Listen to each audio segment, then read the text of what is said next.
Assalamualaikum warahmatullahi wabarakatuh. Hai guys, balik lagi di channel Eka Listiani.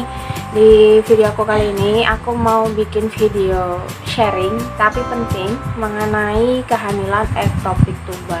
Kenapa aku bikin video ini? Karena aku pernah mengalami kehamilan ini dan aku pengen sharing ke kalian semua supaya mungkin ada dari kalian yang barusan aja menikah dan ingin program punya anak.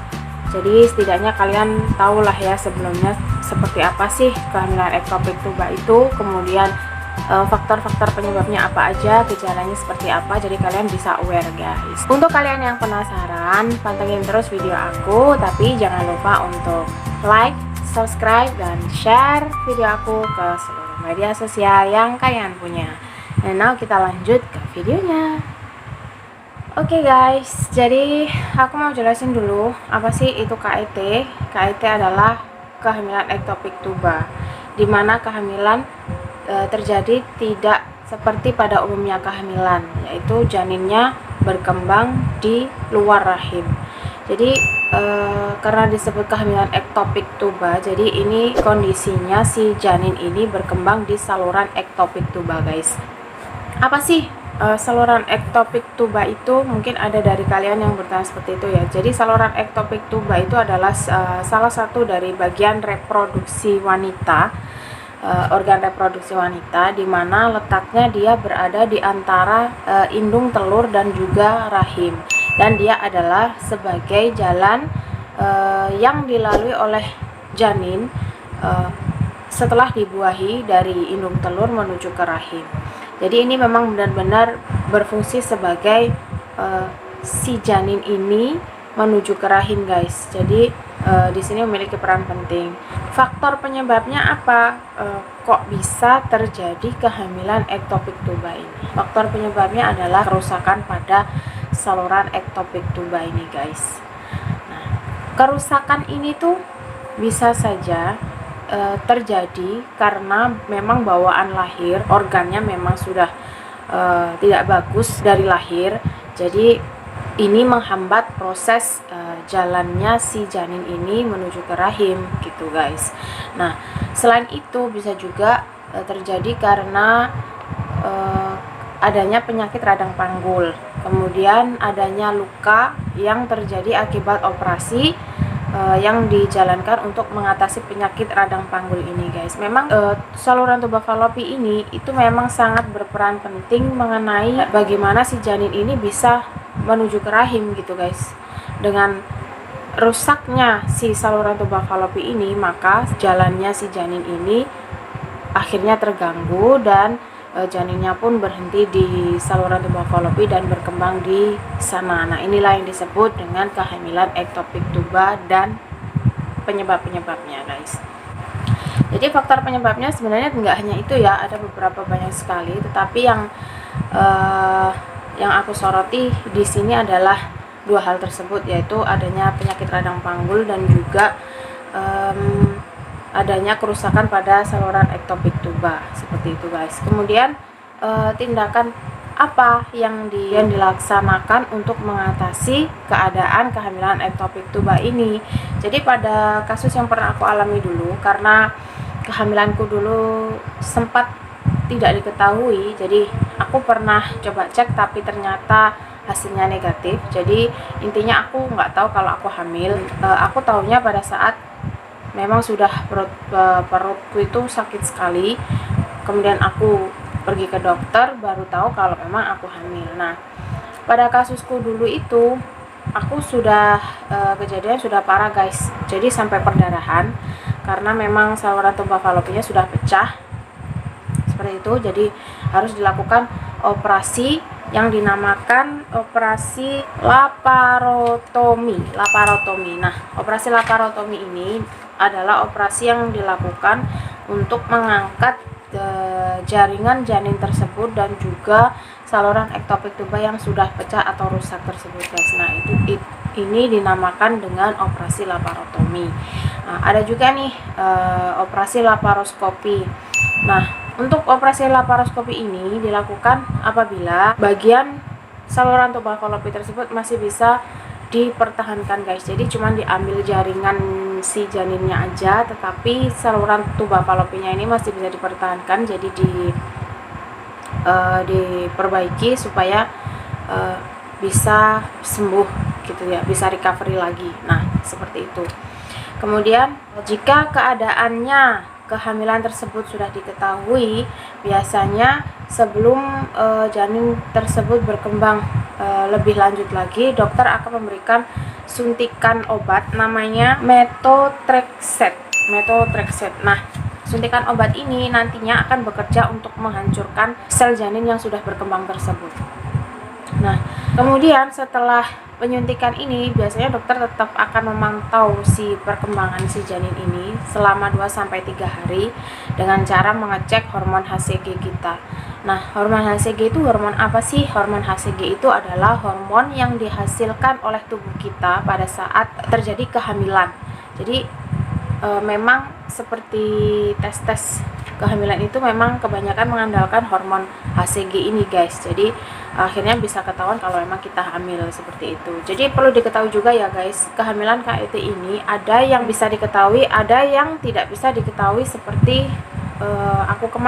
kejadian aku kemarin. Jadi waktu itu aku sudah tes tapi ternyata hasilnya negatif, dan aku tahunya hamil itu waktu sudah ada pemeriksaan dari dokter seperti itu guys. Jadi kalau memang kalian nih ya yang pengantin baru, kalau memang sudah diketahui kalian hamil, dites hasilnya positif, segeralah memeriksakan kandungan kalian ke dokter. Takutnya apa nih guys? Takutnya ya seperti aku kemarin gitu, tahu-tahu si janinnya berkembang tidak di dalam rahim tetapi di luar rahim, di saluran tuba falopinya. Takutnya seperti itu ya guys, karena kerusakan tuba falopi ini bisa menyebabkan kematian pada si ibu ya guys, kan perdarahan. Jadi perdarahannya itu nanti bisa mengganggu ke organ-organ yang lain juga. Kemudian juga memang karena perdarahan kehabisan darah ya guys kalau kita nggak tahu nih. Makanya kalau memang sudah positif hamil, dites sudah positif, segeralah periksakan kandungan kalian ke dokter. Dan ada note lagi dari aku buat kalian, jangan takut USG ya guys, karena USG itu beda sekali dengan ronsen.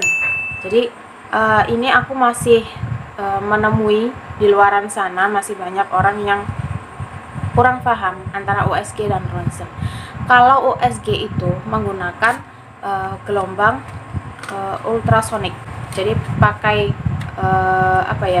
bukan pakai sinar X. Kalau ronsen kan pakai sinar X tuh. Nah, kalau USG itu pakai gelombang ultrasonik.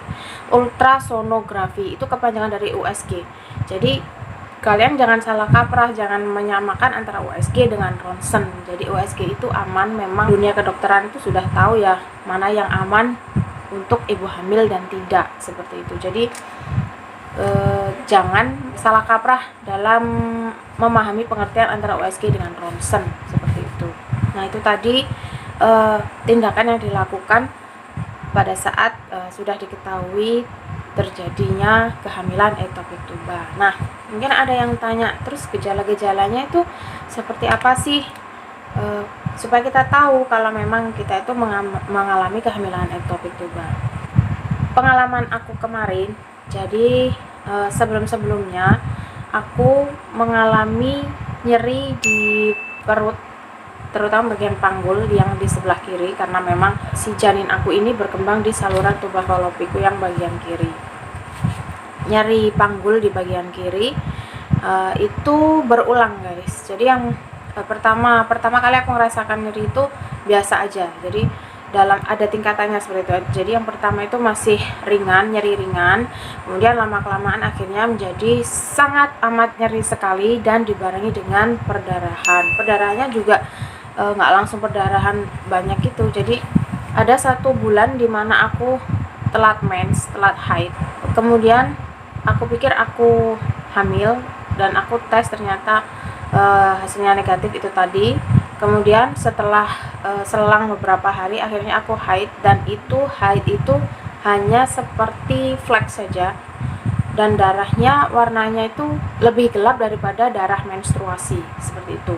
Dan flek yang datang itu hanya timbul beberapa hari, kalau tidak salah sekitar 3 hari atau 4 harian lah. Setelah itu selesai, lalu selang 1 minggu kemudian aku ada flek lagi. Nah seperti itu juga merupakan perdarahan. Ini masih perdarahan ringan, hanya saja mungkin pada saat itu aku kurang ngeh ya. Akhirnya setelah mengalami nyeri hebat dan sampai nggak bisa berdiri, baru aku dilarikan ke rumah sakit untuk mendapatkan pemeriksaan lanjutan, dan ternyata memang mengalami kehamilan ektopik tubal. Itu tadi ya guys, nyeri, kemudian perdarahan dari vagina tidak seperti biasanya, maksudnya tidak seperti haid biasanya. Kemudian untuk gejala-gejala ringan lain adalah demam dan badan itu rasanya lemas guys, sakit-sakit gitu. Memang kalau demam dan pucat kemudian badan lemas itu kan memang seperti tanda-tanda kehamilan yang biasa ya, tetapi biasanya disertai dengan perut nyeri itu tadi, kemudian juga perdarahan yang di luar masa haid atau menstruasi itu tadi guys. Kemudian ada yang tanya mungkin ya, terus efeknya gimana itu kalau misalkan setelah mengalami si KET ini gitu. Nah ada beberapa kemarin, jadi kasus aku itu aku konsultasi juga sama dokter. Dok, gimana ini setelah kehamilan ektopik ini, apakah ada efeknya, apakah ada akibat yang kemudian akan berpengaruh di kehamilan selanjutnya, seperti itu. Dokter pun mengatakan karena ini tindakan yang dilakukan pada kasus ibu ini adalah pengambilan di saluran tuba falopi ibu yang satunya. Jadi saluran tuba falopi ibu ini tinggal satu, dokternya bilang seperti itu ya guys. Jadi untuk persentase ibu bisa hamil ini tinggal 50% sampai 60%. Nah seperti itu. Waktu aku dikasih tahu emang ya kaget ya, sedih juga, karena mengetahui persentase aku bisa hamil itu tinggal 50% kayak gitu guys.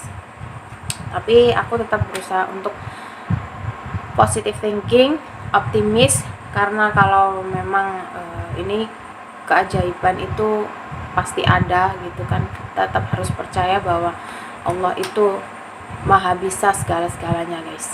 Jadi kita nggak boleh pesimis dan nggak boleh hopeless. Nah itu tadi ya, yang pertama adalah persentase kehamilan menurun. Kemudian yang kedua adalah menyebabkan ketidaksuburan juga. Jadi karena memang saluran tuba falopinya kan tinggal satu nih, ya pastinya akan terganggu juga seperti itu. Kemudian yang ketiga adalah berulang kembali. Jadi kondisi kehamilan ektopik tuba ini bisa berulang kembali seperti itu guys. Karena sudah memiliki riwayat seperti itu, biasanya kehamilannya itu bisa terjadi kembali dan dengan persentase yang lebih tinggi. Jadi kita memang harus hati-hati. Jadi saran aku adalah ketika kalian sudah tahu kalian hamil, maksudnya positif hamil, dicek ya melalui alat cek kehamilan, karena sekarang kan sudah banyak sekali alat cek kehamilan. Kalau memang hasilnya memang positif kalian hamil, segera periksakan ke dokter ya guys. Itu penting sekali untuk menjaga kita dari kejadian-kejadian yang tidak diinginkan seperti itu teman-teman. Nah jangan lupa nih like dan subscribe video aku, nyalakan lonceng notifikasi biar kalau ada video baru dari aku kalian pasti nggak ketinggalan guys. Oke, sekian video aku kali ini. Wassalamualaikum warahmatullahi wabarakatuh. See you in next video. Bye bye.